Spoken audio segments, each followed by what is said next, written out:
Anong kalapastanganan ang iyong ginawa sa akin, Gargan?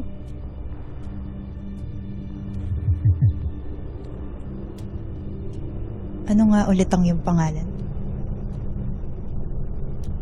Ethel? Heather?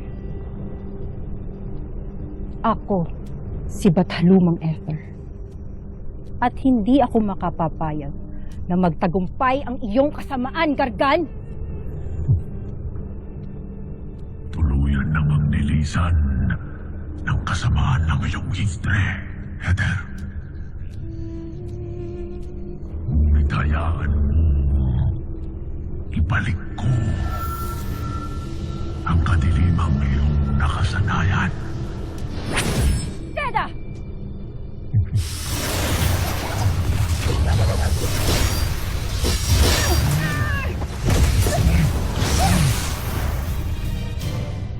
Batala. Hayaan niyo kami.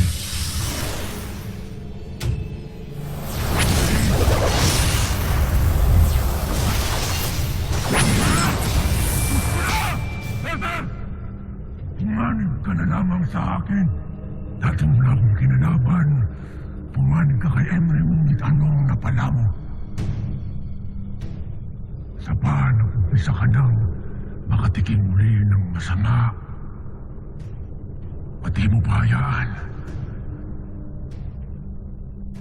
Sapagkat ginamit mo ako.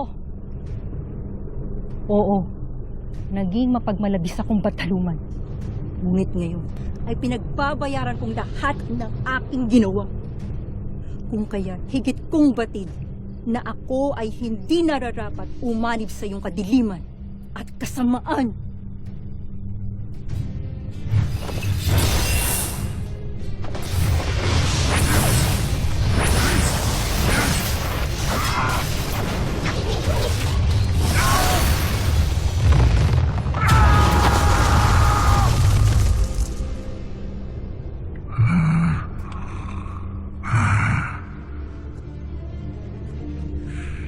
Tunay ng tuso ka pa sa tuso mo, Heather.